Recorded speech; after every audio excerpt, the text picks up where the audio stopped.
Alô,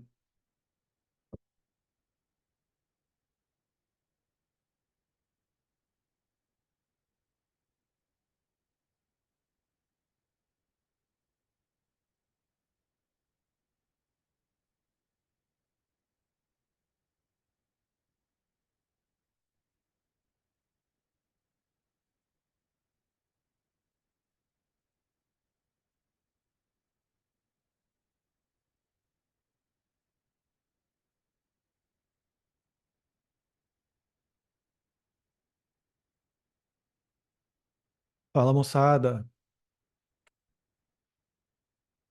vamos lá. Ei Olá, moçada, bom ou Sensei. não? Opa, boa noite, boa noite. Boa noite. Boa noite. Vamos lá, todo mundo preparadinho? Mestre, antes de começar a aula, se possível, por gentileza, o senhor poderia compartilhar o link do grupo do WhatsApp? Eu não estou nesse grupo e eu acabei sabendo por um outro aluno que tinha aula hoje, porque eu não recebi informação sobre a aula. Tá, a gente vai falar um pouco mais sobre essa questão hoje, tá? Obrigado. Fica tranquilo. Agora eu tô ouvindo. Sim.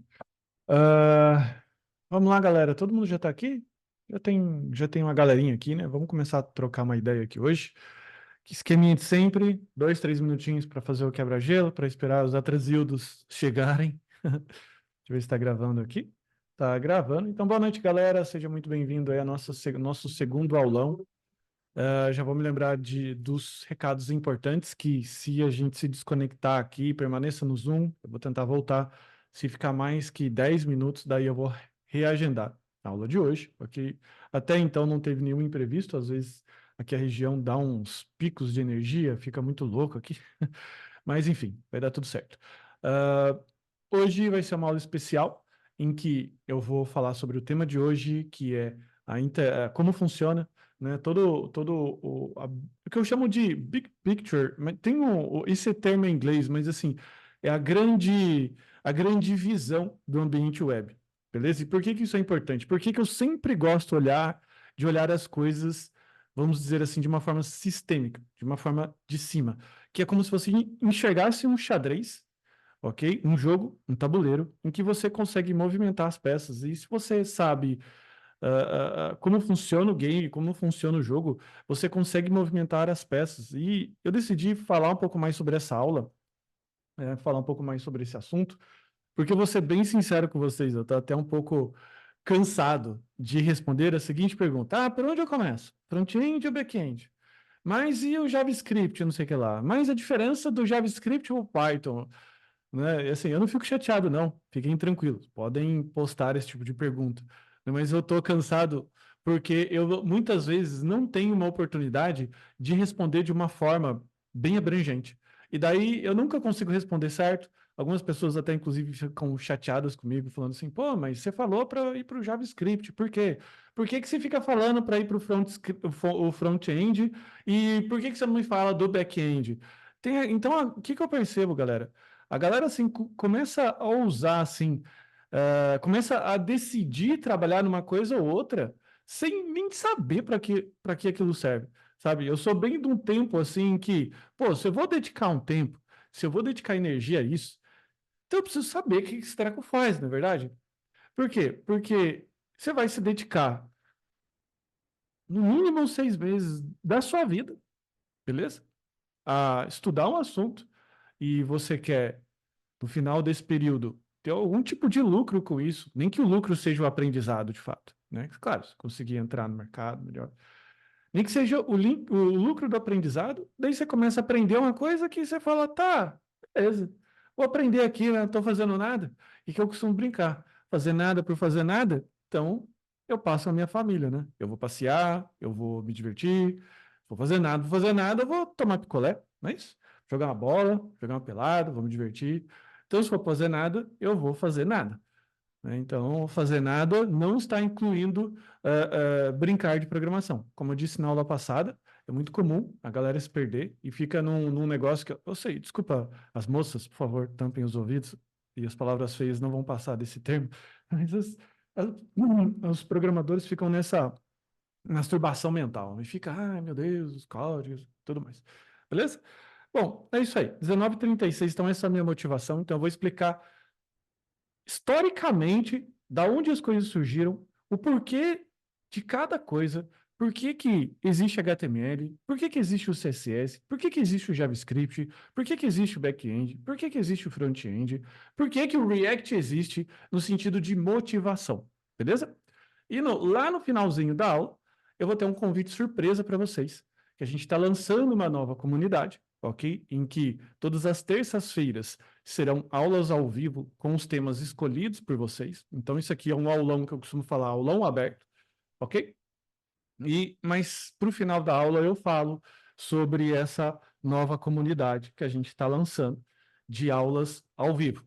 Foi um pedido, muitas pessoas solicitam isso para ter um contato um pouco mais humanizado comigo, e não só comigo, mas com todo mundo que está aqui no Zoom. É um ambiente gostoso, é um ambiente privado, é um ambiente que você faz perguntas, você não está no YouTube, você não está se expondo, mas o que vai acontecer é seu rostinho ficar gravado aqui e outro aluno vai ver. Inclusive, tem acesso a aulas gravadas e tudo mais. E são conteúdos que são extra aos conteúdos que a gente já tem dentro da comunidade. Mas não estou aqui para ficar falando disso por hora, beleza? A gente vai, então, lançar aqui a nossa aula. Regrinhas básicas aqui. Por gentileza, os microfones ficam desligados. Se você puder ligar meu webcam, é melhor, porque vocês me veem, mas eu não vejo rostinhos aqui. E às vezes, né, pô, querendo ver um rosto aqui, querendo ver um... Então, se você se sentir confortável, pode ligar sua câmera. Não existe uma questão assim, quando que eu posso perguntar? Levando, aqui na barrinha de ferramenta do Zoom, existe um ícone de reação, é um rostinho, você pode levantar a mão, beleza? Você pode solicitar, fazer alguma pergunta, e se for no momento propício, eu já libero para perguntas, tudo bem? Mas também eu libero de uma forma mais... uma forma mais planejada, ali no meio da aula, quando a gente vai mudar de assunto. Eu também não fico lendo o chat, porque se eu ficar lendo o chat, o meu olho vai ficar assim e o outro vai ficar aqui, né? Igual o camaleão. E não dá, beleza? Então vamos lá. Hoje a aula é uma aula que eu costumo chamar de aula de lousa. O que é uma aula de lousa? Uma aula de lousa, e sim, vai ter código, fica tranquilo, vai ter código, tá? Mas uma aula de lousa é aquele tipo de aula que você vai sentar e você fala assim, é por isso então daquilo. Então, essa é a proposta de hoje. É despertar em vocês essa questão e finalmente você conseguir, assim, entender como as peças se encaixam desse grande quebra-cabeça chamado web, ok? E daí, finalmente, você até conseguir responder perguntas que estejam te chateando, como, por exemplo, vou para o front, vou para o back, o que eu gosto, não gosto, por que uma coisa usa, por que não usa, é React, é Vue, é TypeScript, então eu vou explicar como essas peças todas se encaixam, beleza? Então vamos lá. Eu vou usar a minha luzinha, então vou colocar aqui, ó, web, que seria a big picture, ou a visão por cima, ok? A gente vai viajar para um tempo em que a internet ainda não era tão difundida. Então, o que que eu tinha nesse tempo de internet? Eu tinha um computador, ok? Que normalmente ele ficava ali desconectado, e esse computador, ele não estava ligado a nenhum tipo de rede. E o que que eu tinha quando eu precisava de instalar alguma coisa? Eu tinha um negócio chamado CD, que é uma coisa redonda com um buraco no meio, ok? Em que eu inseria no meu computador, e daí ali tinha o software, beleza? Problema.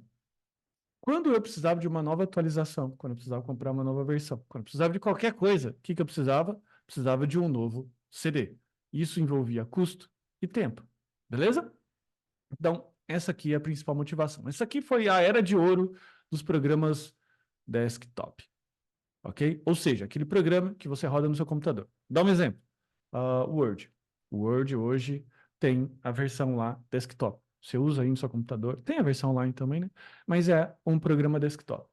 Um outro exemplo, o Zoom. O Zoom é um programa desktop, beleza? E até hoje ele é feito assim, por inúmeras razões aí de performance e tudo mais, mas ele é um programa desktop. Então, eu tinha isso daqui, beleza? E a gente tinha aqui os famosos CDs de revistas, então até na época tinha algumas revistas que você comprava a revista, vinha um CD com um monte de bugiganga no CD. Vinha um monte de programinhas, joguinhos, então era a internet da época, beleza? Então isso aqui era uma época em que a internet era muito cara. Chegou então uma época, a posteriori, beleza? Lá para 2003, 2004, que essa arquitetura chamada web começou a funcionar melhor, beleza? Porque a arquitetura web, ela é uma arquitetura interessante, porque eu tenho lá o meu computador, beleza? O mesmo computador, que tudo que eu preciso ter aqui nesse computador é um navegador, beleza? E esse é um programa que ele acessa um servidor, beleza? Um servidor aqui, uma maquinona, um server, através do negócio chamado internet. E ele utiliza os protocolos TCP/IP, beleza? E também utiliza a linguagem de marcação HTML, que é a forma que esse navegador tem de ler um texto e te mostrar, ok? Dúvidas até aqui? Deixa eu dar uma ligada no chat. Não sei se o Zoom tem delay. Dúvidas até o momento? Não. Não? Tá tudo. Não, tranquilão, né? Até aqui eu acho que todo mundo tá tranquilo, beleza? E agora, o que que acontece? Agora, eu que sou uma empresa, eu que sou um desenvolvedor, tudo o que eu preciso fazer é atualizar a minha base de código do meu servidor. E existe ainda uma outra vantagem. Se eu tenho outro computador aqui, nossa, aqui saiu feio, né? Se eu tenho outro computador aqui que se conecta ao mesmo servidor, aqui o que que eu tenho? Um banco de dados que compartilha a informação aqui e aqui. Ou seja, se o computador 1 vê a lista de clientes, o computador 2 vê a mesma lista de clientes, ok? Isso daqui ficou desde meados de 2002, eu lembro, isso aqui são memórias que eu vou puxando, tá? Isso daqui, na verdade, é de 1995, começando com CGI por. Quem programou em CGI por? Tinha também CGI que era feito em C++. Eu já cheguei a fazer programas CGI em C++. O que era um programa CGI? Era um programa que era executado aqui no servidor, binário, que respondia para o outro lado, beleza? Então, isso daqui funcionou bem ali, meados de 2002, ok?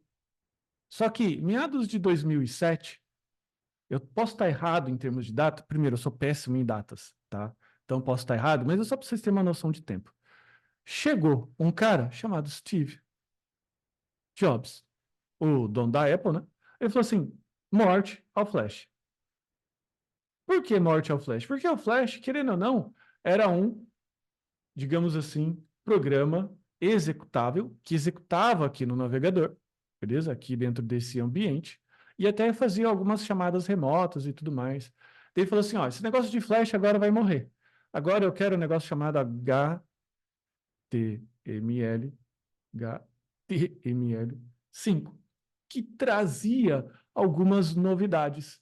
E encaixou ou não num tempo em que, desde lá dos primórdios, o JavaScript ele foi sendo evoluído, ok? Por quê? Porque o JavaScript, quando ele começou, e agora falando um pouco mais do contexto do navegador, então vou desenhar aqui o navegadorzinho. Então, o JavaScript, quando ele começou, lá nos primórdios de 96, se eu não me engano, embutido do Netscape, que eram os primeiros navegadores lá, bem rústicos, ele tinha lá um interpretador JavaScript embutido, que não servia para muita coisa. Servia ali para um alert, servia ali para uma validação de formulário. Então, até existia uma diferença de JavaScript entre navegadores. O IE, o Internet Explorer 6, o IE6, ele foi o navegador mais odiado em toda a história da internet, porque se você tinha um JavaScript que rodava no navegador, ele normalmente não rodava bem aqui, daí você tinha que fazer um monte de if, e até puxando um pouco mais da memória, até por isso que nasceu o jQuery, Teve uns caras perguntando, compensa aprender jQuery? Compensa se tiver na época do IE6. Beleza? O jQuery ajudava muito nessa compatibilidade entre navegadores. Mas estamos falando aqui do JS. Então, o JS vem numa linha do tempo, beleza? Trabalhando, em que a gente chega ali meados de 2007, próximo dessa época, com uma coisa chamada Ajax. O que era o Ajax? O Ajax é a capacidade de você ter um JS que manipula o HTML. Não o HTML que ele recebe como código de texto, mas uma coisa chamada DOM. E aqui, ó, explodiu todo o desenvolvimento web, porque agora, com isso daqui, eu consigo criar aplicações dinâmicas, ou seja, eu consigo, literalmente, através de um botão, fazer toda uma manipulação de dados e elementos dentro do meu navegador, sem ter que se comunicar com quem? Sem ter que se comunicar com o meu servidor. E qual que é a vantagem de você separar essas duas coisas? Aqui eu estou no front e aqui eu estou no back. Qual que é a grande vantagem? Que eu tiro a carga daqui. E você vai ver hoje, a gente vai fazer algumas experiências aqui que eu vou envolver código, beleza? Então essa aqui é uma história bem resumida do porquê das coisas, mas eu vou, como eu disse, passar ponto a ponto aqui. A gente vai começar lá fazendo alguns códigos em HTML, incluindo JavaScript dentro do HTML, depois a gente vai fazer a parte de servidor, depois a gente vai quebrar esse servidor em front e back, e depois a gente vai fazer um programinha bem pequenininho em React. Preparados? Todo mundo tranquilo? Dúvidas até aqui? Por favor, se tiverem dúvidas, levantem a mãozinha aí nas reações. Tudo tranquilo? Beleza? Estou sendo bem didático e muita gente aqui pode falar assim, mas isso eu já sei. Tipo assim, com certeza muitas das coisas aqui, muito provavelmente você sabe, mas é sempre bom dar uma revisada, que pode ter um detalhe ou outro que você ainda não tenha se ligado, deve ter aquele momento, aham, beleza? Então, basicamente isso daqui. Eu vou agora compartilhar a outra tela para que a gente possa brincar um pouquinho. Bom, vamos lá. Um dos meus conteúdos, uma das minhas aulas preferidas são essas aulas de, como eu posso chamar, de introdução, sabe? Então, as minhas aulas preferidas são essas aulas. Eu vou só puxar o meu consolazinho.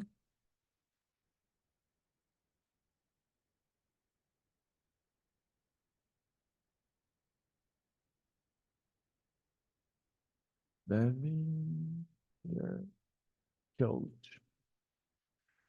Showzera, galera. Então, vamos lá. Então, a gente vai fazer agora o primeiro, digamos assim, a primeira coisa que normalmente as pessoas faziam quando elas programavam em web, beleza? O que normalmente os caras lá em 90, o Tim Berners-Lee que inventou a web, né, com HTML e tudo. Qual foi o HTML que muito provavelmente ele fez na época, beleza? Eu vou usar minha colinha, todo o roteiro da aula tá aqui, até para não te ficar poupando de erros, problemas de código e tudo mais. Então eu vou tomar, isso aqui já tá, só um detalhe, isso aqui já tá no GitHub, ok? E para te poupar de muito código, ter que digitar tudo de novo, eu vou usar a minha colinha, vou tomar essa liberdade, beleza? Então, vou deixar a minha colinha aqui do lado. Então, normalmente você vai ver aqui a minha colinha. Então, a gente vai começar aqui com um arquivo que é a primeira motivação, que é o primeiro código que normalmente as pessoas digitavam lá em 90 e alguma coisa, ok? Que é o HTML. Claro que a gente vai utilizar aqui o HTML5, beleza? E aqui, para ilustrar o problema, eu vou fazer o quê? Um H1, lista de clientes, ok? Eu vou colocar aqui uma lista de clientes e só para mostrar como as coisas funcionam, eu vou o quê? Colocar aqui uma lista de clientes com uma lista não numerada, alguns nomes e o horário da consulta, beleza? Então agora são 19h50. E se eu tiver muito lento na explicação, se eu tiver, tipo, podendo ir mais rápido, por favor, me avisem. porque assim eu posso ir seguir no barco, ok? Deixa eu só clicar nessa pastinha. Vou abrir aqui então. Então veja que mágica sensacional. Então eu tenho minha lista de clientes aqui. Ok? Então isso daqui era o que o pessoal tinha quando o Tim Berners-Lee inventou o HTML. Porque o HTML ele foi projetado para ser uma linguagem de marcação de texto. Ou seja, se eu colocasse aqui eventualmente o H1, essa tag, essa etiqueta, ela foi projetada para ser um título 1, head 1. Esse UL para ser uma lista de tópicos. E esse P para ser um parágrafo. E aqui, o que acontecia? Eu tinha um ambiente de colaboração, que a internet em si ela foi criada para um ambiente de colaboração e foi testada inicialmente nas universidades. Então ia lá o doutor em física ou o centro de pesquisa XPTO, ele escrevia o paper dele, publicava aquilo em HTML e você tinha o conteúdo em HTML. Tudo que o cara tinha que fazer é escrever isso daqui. E qual que era o grande barato? O grande barato é que, como o ambiente desktop, eu não precisava mais mandar papel. Eu só mandava um endereço e o cara acessava. E se eu precisava aqui trocar José por Gessé, o que eu faço? Eu tenho aqui uma troca na hora. Até então, tá tudo, né? Tá tudo mamão com açúcar. Tô entendendo? Tá tudo beleza. Só que o grande barato da história começa com isso aqui, ó. Quando eu tenho um dado dinâmico. Por quê? Porque já são 19h52. Mas, opa, parece que a hora não mudou. Então, o que eu preciso ter? Aqui parte a necessidade de eu ter alguma coisa em que eu consiga inserir pelo menos um dado dinâmico dentro do meu HTML, para pelo menos mostrar o horário, ok? E na época, o que foi escolhido foi o JavaScript, ok? O JavaScript, ele foi incorporado como tag dentro do HTML, tem direto gente que me xinga na internet, dizer, pô, você tá lá colocando o HTML, o JavaScript dentro do HTML. Sim, eu tô colocando isso aqui só para você ver como é algo fácil, ok? Vou só colocar um Olá Mundo aqui. Vou dar um F5, F12, modo desenvolvedor. Então tá um Olá Mundo aqui. Sacanagem até fazer isso daqui, beleza? Mas agora o que eu vou fazer? Eu vou fazer uma manipulação de DOM simples. Eu vou colocar aqui, ó, horário de consulta. Aqui eu vou colocar spam. Eu sei que as coisas estão parecendo um pouco básicas agora, mas eu quero que você tenha um pouco mais de paciência, só para a gente conseguir desenvolver as coisas e todo mundo entender. Beleza? Então vamos lá. Primeira coisa que eu fiz, eu vou colocar aqui const element, get element by ID. Aqui a gente vai colocar element text content, que seria então uma data. E aqui eu vou construir o novo objeto date, vou colocar aqui então no formato PT.br, beleza? Então o que eu faço? Elemento que eu peguei pelo ID time, está dentro dessa variável, eu atualizo o conteúdo dele, então eu tenho aqui exatamente o meu horário. Ou seja, o JavaScript aqui cumpriu a primeira promessa dele, que era ter a possibilidade de criar algum dinamismo dentro do meu HTML. Um horáriozinho, né? Ah, escreve bom dia lá pro cara, né? Escreve bom dia. Você é o visitante número 35. Lembra quando tinha esses contadores de visita nas páginas antigas? Talvez vocês não lembrem, vocês não sejam dessa época, mas tinha um contador lá. Você é o visitante tal, né? E tinha um formuláriozinho de contato que eu fazia lá uma validação, se o cara preencheu o e-mail, se o cara deixou uma mensagem. Então era para isso que servia o HTML, para ficar fazendo essas bobeirinhas.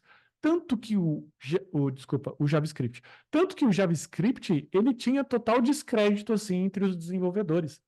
A galera que realmente dizia-se programador, os caras queriam programar Java, C Sharp, na época nem era C Sharp ainda, mas ali, essas linguagens mais estruturadas. Só que o JavaScript, ele começou a ganhar muita popularidade, a gente já vai discutir isso muito em breve, por alguns motivos, ok? Que vai ficar mais claro para vocês à medida que a gente for trabalhando. Beleza? Show de bola. Só que chegou um determinado momento em que os caras falavam assim, pô, agora, o que que eu preciso fazer? Agora chegou o momento da gente integrar aqui, vou pegar uma lousinha para mim, chegou o momento da gente integrar. Então, veja, eu quero aqui que o meu cliente veja o meu navegador, né? Vou colocar aqui o browser, veja uma lista de clientes, ok? E essa lista de clientes, ela vai estar armazenada aqui num banco de dados, ok? Esse banco de dados aqui tem a lista de clientes, tem a lista de fornecedores, tem outros dados das empresas.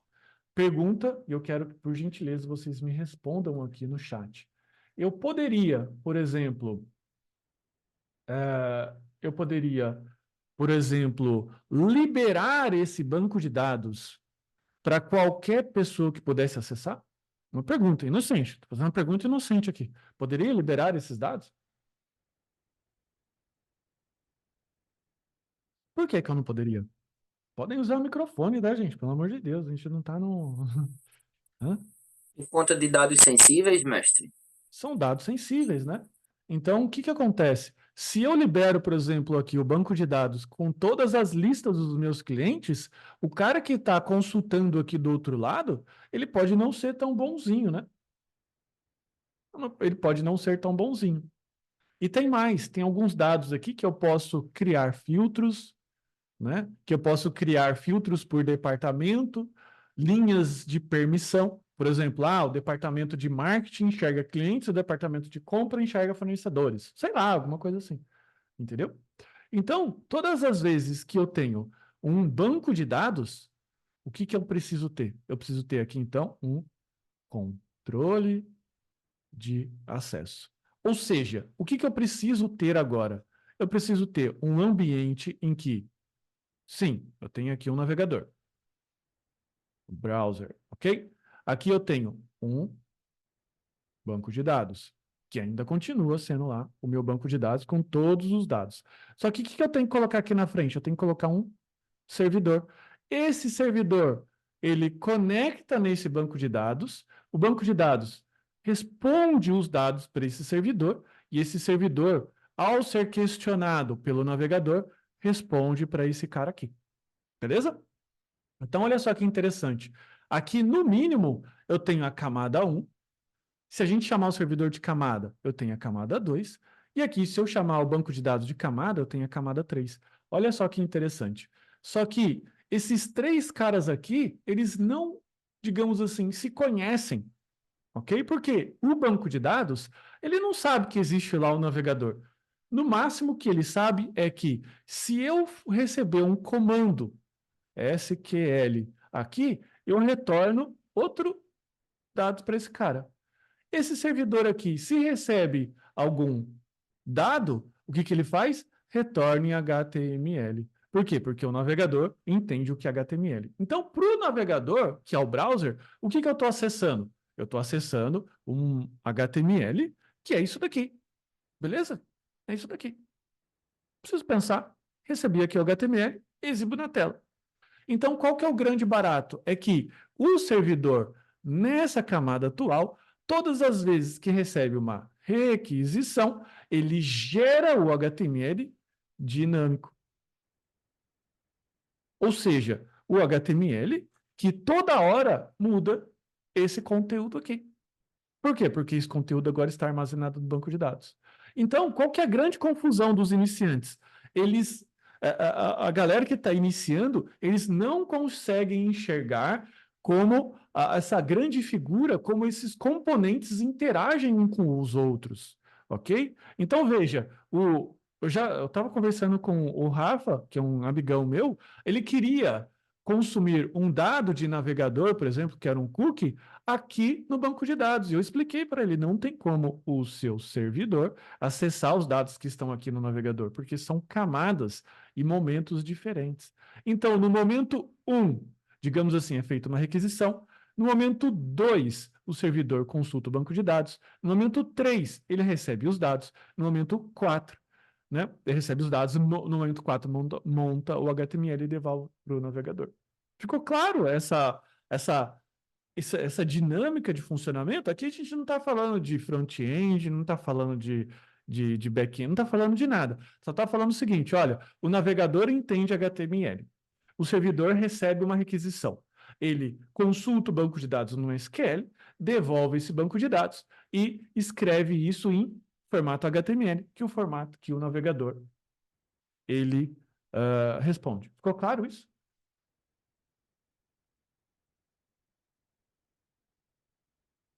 É muito importante ficar claro, tá? Porque isso aqui é uma arquitetura básica, né? Então, isso aqui é a arquitetura básica. Ou seja, a arquitetura, ó, cliente,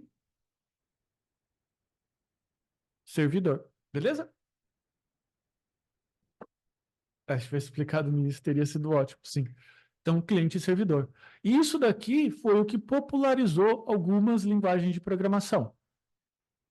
Os ditos por CGI, ou CGI por, beleza? O famigerado PHP, o Java, né? Vou colocar aqui C Sharp, mas aí tinha uma outra, o .NET, né? O .NET. Vou colocar aqui, ó, .NET. Beleza? Por quê? Porque aqui, nesse servidor, como ele recebe uma requisição TCP/IP e tudo que ele precisa responder nessa requisição TCP/IP é um HTML, que na prática é um texto, eu posso rodar aqui a linguagem que eu quiser. Na verdade, não posso rodar aqui a linguagem que eu quiser. Posso colocar aqui, ó, um C. Posso rodar aqui um Bash. Posso rodar aqui um PHP. E como é que se popularizou? Por que foi a festa das linguagens? Porque cada um aqui, ó, tinha uma facilidade. No início, acho que a Amazon foi criada em CGI por... Era o quê? É um negócio rústico, que você tinha que fazer todas as camadas de conexão. Você, tipo, montava um cavalo a pelo, né? Você tinha que fazer tudo. Daí chegou a época do PHP, Java, .NET, em que ele já tinha lá a parte de servidor, né? Aquilo já era uma chamada, já era mais estruturado. Daí daqui ainda saiu o modelo MVP, que é o modelo antigo, tá? Tem gente que utiliza ainda, nada contra, mas o modelo MVP, quando você está aqui no servidor, você, por exemplo, separa o controller da camada de view, e daí o controller acessa o banco de dados, que é chamado de modelo, retorna para o controller, renderiza a visualização, que é o seu HTML, e devolve para o controller, que devolve para a conexão. E como eu tenho essa separação de camadas, não cria aquele maldito PHP que tinha um monte de HTML no meio. Eu já programei um monte assim, deixa eu ver aqui, ó. PHP com HTML. Deixa eu ver se eu consigo fazer. Isso aqui, ó. Então, o que que era? Era um HTML que eu enfiava um PHP aqui no meio, né? E ele soltava aqui. Isso aqui sempre funcionou, tá? Isso aqui sempre vai continuar funcionando. Isso aqui é um legado da web importantíssimo, que a gente não pode perder nunca de vista. Então, agora, o que que eu vou fazer com você? Veja que, até então, eu tenho um HTML puro, beleza? Que a única coisa que ele faz é soltar uma hora lá, que é extremamente ridículo. E agora, o que que a gente vai fazer? Eu vou fazer aqui contigo um programinha em Node.js, que ele recebe uma conexão, renderiza uma visualização, consulta o banco de dados, renderiza a visualização e devolve isso como HTML. Firmão? Estamos aqui então, 20 horas e 5 minutos. Tudo bem? Até agora, tá tudo certo? Tá todo mundo gostando da aula? Tá tudo bem? Tá tudo certinho? Sim. Sim? Então tá bom. Estão gostando da aula? Tá ok, assim, tá tranquilo? Tá ótimo, professor. Tá Eu bem sempre, dinâmico, tá bem legal. eu sempre gostei desse tipo de aula, porque assim, vocês vão sair realmente com uma outra visão, assim, sabe, de como as coisas funcionam, que por mais que, beleza, todo mundo está usando o React, separação de ambiente, você vai olhar agora para o React de forma diferente, você vai falar assim, você existe por causa disso, não é isso? Então aqui a gente vai criar um init-y. O que que eu vou fazer aqui? Criar um Node.js, e aqui eu vou ter que meio que acelerar um pouquinho, tá? Não vou conseguir ser tão didático, então vocês precisam, digamos assim, ter um pouquinho só de compreensão, ok? Porque se eu tiver que explicar agora toda a parte, digamos assim, de banco de dados e tudo mais, e fiquem tranquilos que isso daqui, se você for aluno, muito provavelmente você tem isso daqui nos cursos, beleza? Então vamos lá. Tudo que eu vou fazer aqui, mas eu vou explicando, beleza? Tudo que eu vou fazer aqui é fazer a instalação do Nodemon, que vai rodar um arquivinho chamado server.js. Vou colocar aqui, ó, new file.js, beleza? Ele vai usar o EJS, que eu já explico para que serve, o Express, que é o servidor que recebe aquela conexão. Então, esse servidor aqui, ó, esse server aqui é o Express, beleza? O Nodemon serve para o desenvolvimento, o PGPromise é a biblioteca que faz a conexão com o banco de dados. Nossa, meu desenho está ridículo. E o Surcraze é para poder fazer um desenvolvimento melhorzinho de JavaScript, beleza? Deixa eu só fechar a porta aqui rapidinho.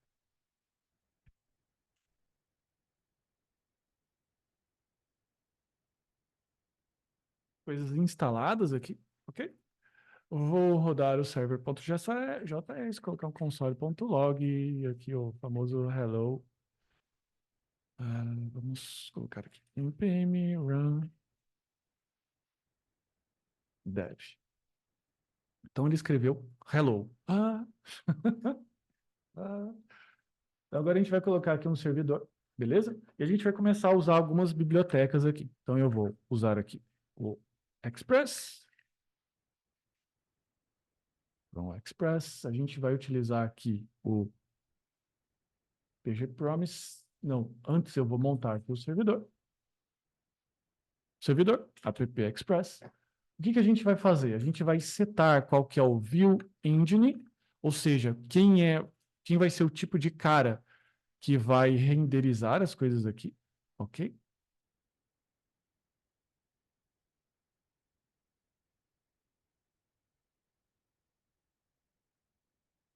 Vamos ver por que meu você tá já baleando aqui.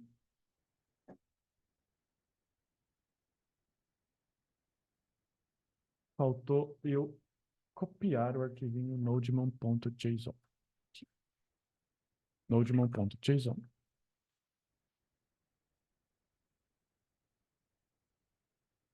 Pronto, tá rodando. Onde que ponto que eu estava mesmo? Agora, o Express funciona o seguinte. Eu seto qual que é o método que eu vou receber. Eu seto também qual é o caminho, no caso, o barra, que é o home, o principal, ok? E aqui, nessa função, o que que eu vou colocar? Eu vou colocar a chamada que vai renderizar uma view, ok? Ou seja, uma visualização. Beleza? Agora, na sequência, o que que eu vou fazer? Eu vou dar um listen, ou seja, vou mandar o nosso servidor escutar na porta 8080. Eu vou colocar aqui, então, uma mensagem final, falando assim, ó, o servidor agora está escutando na porta 8080. Maravilha? Ainda aqui, eu preciso criar uma pastinha. Então, eu vou criar aqui uma pastinha views index.ejs. O EJS é um view, é um sistema de renderização de templates, ok? Ele basicamente proporciona o quê? Que quando eu acrescento essa marcação, dentro dessa marcação específica, que é o porcento igual, ele vai rodar um código JavaScript, ok? É isso que ele faz. E se eu tenho um código JavaScript rodando dentro do meu HTML, então agora eu tenho meu HTML dinâmico. Maravilha? Então, só para explicar direitinho para vocês, aí para vocês não ficarem na mão. Agora, o que que eu vou fazer? Eu vou pegar o meu HTML puro, vou jogar aqui. Como eu quero que o meu horário da consulta não seja mais via JavaScript, sim seja via servidor, eu vou apagar esse JavaScript aqui. E agora, o que que eu preciso fazer? Fazer uma renderização, ok? No index. Vamos ver se vai funcionar. Ele precisa funcionar. Se não funcionar, eu vou passar vergonha. Vou colocar aqui. Localhost 8080 barra. Então, olha só. Então, eu tenho uma lista de cliente. Nada demais. Tudo que ele está fazendo, então, agora veja, dado o meu navegador, eu estou aqui na minha máquina, meu navegador, e um detalhe, eu posso levantar servidores locais dentro da minha máquina, isso não vai influenciar o comportamento em geral, porque quando eu quiser fazer o processo de deploy, que é o processo de colocar esse código aqui no servidor, as coisas vão funcionar exatamente como elas estão funcionando agora. Então, é assim que a gente desenvolve, tá? Então, tenho aqui meu navegador, ou vulgo meu client, tem então aqui meu server, que agora o que ele está fazendo? Eu tenho então uma conexão, um request, que ele vai fazer na rota barra, ou seja, na rota home, ele vem aqui na minha view, devolve a view renderizada e devolve isso daqui no res, ou seja, num response. Ele devolve em HTML. Como ele devolve em HTML, o navegador ou o cliente, ele não faz distinção se é um arquivo local, se é um arquivo gerado por alguém. Ele simplesmente fala assim, HTML, foda-se, HTML. Beleza? Então, o que ele faz? Tanto que se você vier clicar aqui e viu page source, né, visualizar o horário, você vai ver aqui, ó, o HTML tá falando, cara, tô de boa, velho, é só um HTML. Beleza? Agora, onde começa a mágica, né? Mágica no bom sentido. Começa quando eu quiser colocar elementos de marcação dentro da minha view. Então, a gente vai fazer aqui exatamente o mesmo código que nós tivemos aqui anteriormente, que ele gera o time. Criei uma variável aqui que ele gerou. E agora eu vou passar essa variável time para dentro do meu template, ok? Aqui dentro do meu template, eu vou fazer aquela marcação combinada e aqui eu vou colocar o meu time, beleza? Quando eu renderizar, ele vai rodar isso daqui. Só que veja a diferença fundamental. Quando eu clico aqui no View Page Source, eu estou olhando aqui o meu dado está puro. Ó, vou rodar de novo e o dado volta de forma dinâmica, mas é como se fosse um HTML sendo gerado a todo momento que eu faço a requisição. Tá vendo? Ao ponto que se esse aqui também tem a mesma informação, só que eu, quando visualizo o meu source, eu visualizo o quê? Um código, aqui, ó, desculpa, aqui, beleza? Visualizar page source. Eu visualizo o meu script e pergunta, qual dos dois códigos estão mais seguros? Esse que eu compartilho minha informação, o meu código JavaScript, ou esse daqui que eu simplesmente compartilho o meu HTML? Uma enquetezinha que eu vou levantar com vocês. Qual dos dois estão mais seguros? Imaginando que isso daqui é um código de liberação de uma bomba atômica.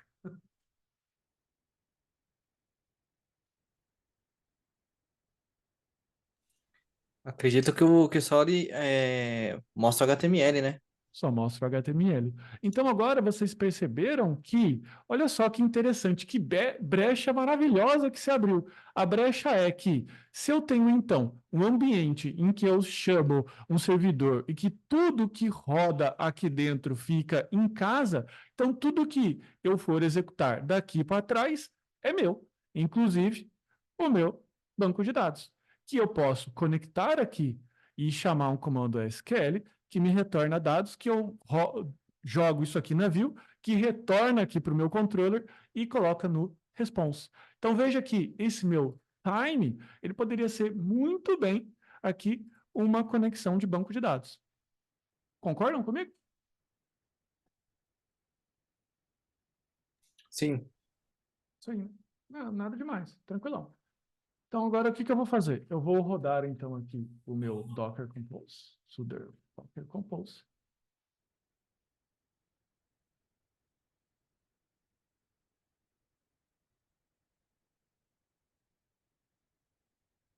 Bom, o meu Postgres já está sendo rodado. Postgres é o banco de dados que eu estou utilizando, tá? Então, aqui, para a aula ficar mais dinâmica, eu subi dentro de um banco de dados uma tabela clientes. Essa tabela clientes, ela tem aqui, então, alguns nomes. João, Maria, José, Ana, Pedro e Paulo. Beleza? Isso aqui é o banquinho de dados que a gente vai ter que fazer o quê? Agora, a nossa missão é tornar esses dados aqui dinâmicos. Eu vou ter que consultar o meu banco de dados, vou ter que retornar os dados para uma variável, que a gente vai guardar aqui, eu vou passar essa variável, aqui dentro eu vou ter que fazer interação com o loop e vou mostrar isso daqui para o nosso cliente, beleza? Eu vou fazer, então, aqui, primeiro, a importação do pgpromise, e depois a gente vai entrar no Prisma, depois a gente vai entrar no ORM, a gente vai entrar no Mongoose, depois a gente vai entrar num outro tipo de desenvolvimento. Não hoje, né? Mas, assim, depois a gente entra num outro tipo de desenvolvimento, que é desacoplar essa parte aqui, ó. Como que você utiliza uma biblioteca para que ela possa desacoplar o banco de dados, e amanhã você pode trocar o banco de dados à sua escolha. Beleza? Sem ter que se preocupar com SQL, ok? Fiquem tranquilos que isso daqui a gente vê num próximo capítulo. Quem estiver participando da comunidade Cloud Samurai, depois a gente pode ver esses detalhes, beleza? Mas vamos lá. Aqui eu importei o pgpromise, que é uma biblioteca, só para você não ficar chateado. Vou colocar aqui pgpromise. Ele é uma biblioteca JavaScript normal, não desmerecendo, mas que você faz conexão com banco de dados, faz insert, faz comandos, beleza? Não é algo de um bicho de 7 cabeças. Você faz o import, a instalação dela aqui, pgpromise, você usa ela aqui sem problema nenhum. Dá o import, cria a constante, cria aqui a conexão com o banco de dados, beleza? E depois, o que você vai fazer? Você vai aqui criar uma variável chamada SQL, que aqui vai entrar o quê? Select asterisco from clientes. Que saudade, que agora se você agora se você já desenvolveu assim, você ficou com saudade desse SQL, né? Daquele SQL asterisco que a gente dava, sem limite, sem porra nenhuma. Que saudade, hein? Hã? Que saudade. Tempos bons que não voltam mais. Beleza? Você criou, então, um comando SQL. O que é um comando SQL? É uma, digamos assim, linguagenzinha de programação que só o banco de dados entende, que aqui dentro dessa string você escreve o comando, que esse comando vai ser enviado para quem? Vai ser enviado para o seu banco de dados. Então, aqui você vai ter const customers igual a db.query.sql. Ou seja, eu vou passar o SQL aqui como string. Exatamente esse SQL que eu digitei aqui. Beleza? Por quê? Eu posso passar um JavaScript, um banco de dados? Não, ele não vai entender. Ele só entende a linguagem SQL. Por isso que é importante, no momento que você começar a desenvolver sistemas, aprender também o SQL. Porque se você não sabe bem SQL, no momento que você tiver que manipular dados, por exemplo, faz um filtro que retorna os últimos 10, que tem que estar ligado com a lista do não sei o quê, se o cliente for aprovado, daí começam as regras de negócio, ok? E, por favor, não adicionem regras de negócio aqui dentro do SQL, senão você vai ficar mal falado. Beleza? Então, agora eu tenho aqui o customer, beleza? Só para efeitos de curiosidade, eu vou aqui pegar customer e mostrar no console.log. E dúvida de prova. Vamos lá, provinha. Esse console log, ele vai ser exibido dentro do meu navegador ou vai ser exibido aqui nesse console do servidor? Pergunta de prova, vamos ver se vocês vão responder certinho. No console do servidor. No console do servidor. Por que que ele vai mostrar no console do servidor? Porque ele está sendo executado dentro desse contexto do server, ok? O navegador ainda nem sabe o que está acontecendo. Veja que, se a gente fosse traçar uma linha do tempo, tudo que o navegador sabe é, eu quero fazer uma conexão aqui via TCP/IP e eu vou chamar esse endereço IP nesse formato aqui, beleza? HTTP dentro do protocolo HTTP. O que você vai me retornar? Eu vou retornar alguma coisa para você. Beleza? Então, vamos voltar aqui no document, que é o document do meu servidor. Vou dar um reload e veja que ele está mostrando aqui. Então, eu vou colocar só um await. E aqui eu tenho que colocar um async.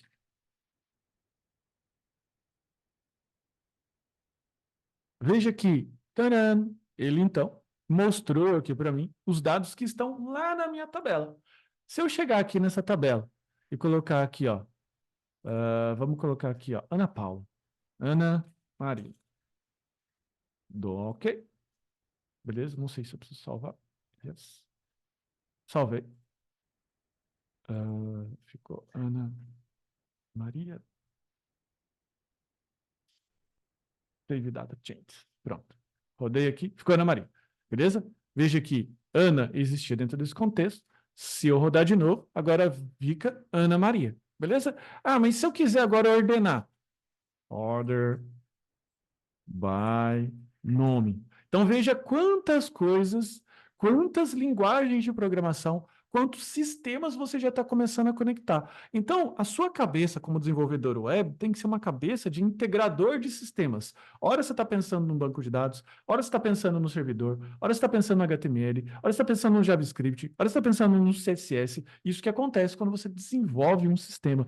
E essa habilidade, ela é chamada de full stack, aquele cara que consegue pensar no todo, beleza? E olha que a gente nem chegou numa arquitetura mais moderna. Essa arquitetura aqui é a arquitetura de 2004, 2007. Tudo bem? Que a gente ainda vai fazer isso daqui. Mas, sem mais delongas, deixa eu retornar o meu customers para, então, o meu template. Beleza? Retornei o customers aqui. Como que eu faço para substituir aqui, então, a minha lista? É muito fácil. É só utilizar o EJS para iterar sobre os meus customers. Então, o que eu preciso fazer? Continuo abrindo o L, abro aqui uma marcação de JavaScript que vai dar um for each, poderia ser um Mac, por exemplo, não tem problema nenhum. Veja que eu tenho que fechar aqui, abro um HTML, abro aqui um customer.name, fecho um L, fecho aquela chave que está lá. Em 2024, tem muita gente que ainda desenvolve nisso daqui, beleza? Mas não tem problema. Você não vai ser mal falado por fazer isso. Mas só fique esperto se você pegar um ambiente, um sistema legado que você ainda precisa fazer isso daqui. Beleza? Mas olha só que legal. Então, eu tenho um ambiente em que eu tenho um HTML que está sendo gerado como? Está sendo gerado de forma dinâmica. Só que para o navegador é o meu primeiro HTML lá da versão 1.0 que ainda eu estou recebendo HTML puro. Beleza? Ficou claro até aqui, galera? Tá bem passo a passo? Como é que tá? Deixa eu tomar um cafezinho. Bem tranquilo. Quem é iniciante tá entendendo passo a passo? Quem, tranquilo? E quem é mais... Mestre, depois que eu aprendi a criar, é, construir API com Node, eu agradeço por não ter nascido. Aliás, eu já estava nascido, mas não ter aprendido nesta época. Exatamente. Eu cheguei a desenvolver toda uma startup, um sistema ERP, beleza? Só fazendo PHP dentro de HTML, velho. Então, quando eu tinha que fazer uma manutenção naquilo, era um Deus nos acuda. E o SQL nem ficava numa camada diferente, uma camada de dados, numa outra classe. O SQL era escrito dentro do ponto PHP, desse jeitinho aqui, ó. Desse jeitinho aqui, ó. Tá? E eu trabalhei 10 anos dentro desse sistema. E foram 10 anos mais penosos da minha vida. Muito penosos da minha vida. E tinham regras de negócio, tinha que controlar fechamento de caixa, pizza sendo comprada. Uma hora ou outra eu abro, esse sistema ainda está aqui, versionado. Uma hora ou outra eu pego esse sistema e a gente abre e fica olhando junto como foi desenvolvido. Tem o meu primeiro commit lá, em 2008, de eu fazendo a primeira página index.php, e eu posso provar isso. Beleza? Mas voltando aqui. Então, é isso, ok? Então, a gente tem aqui o ambiente de servidor web. E por que que isso daqui hoje não é mais utilizado? Porque, veja, todas as vezes que eu preciso rodar uma página, é que aqui a conexão está muito rápida. Deixa eu tentar dar um inspecionar. Deixa eu tentar dar uma atrasada aqui no meu network. Deixa eu colocar aqui, ó, a minha conexão, tipo, slow 3G. Vamos lá.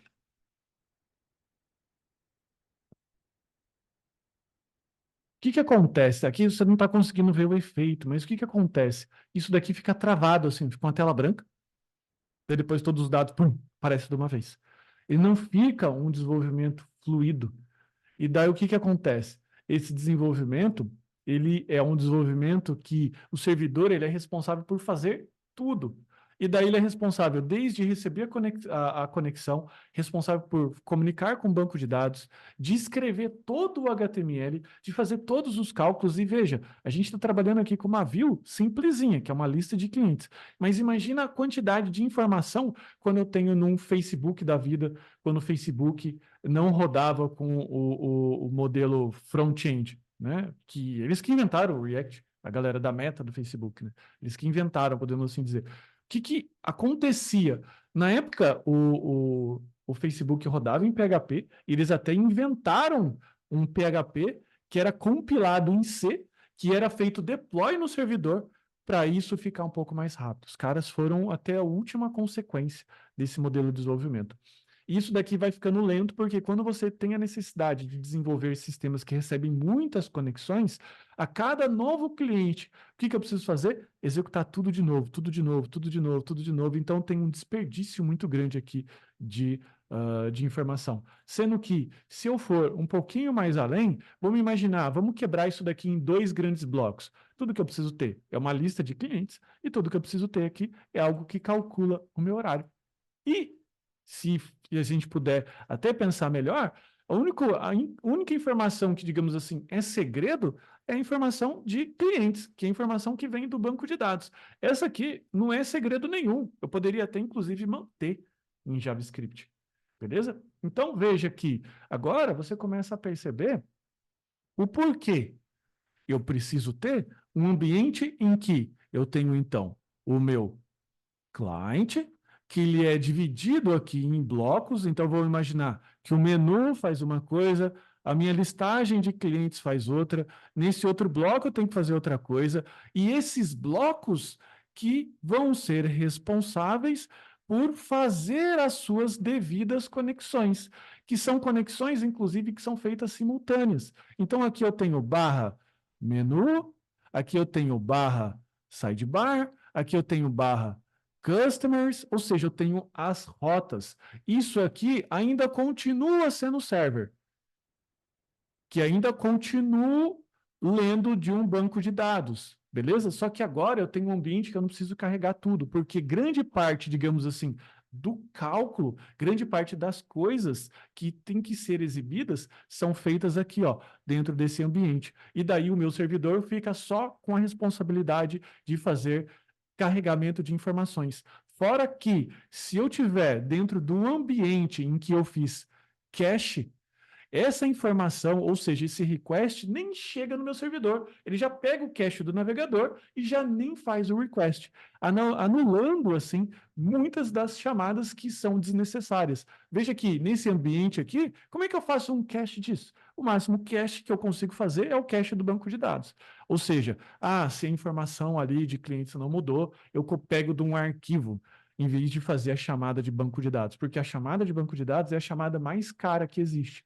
Porque o banco de dados, apesar de trazer as informações que estão armazenadas dentro de um HD, por assim dizer, ainda muita coisa ele armazena em memória RAM.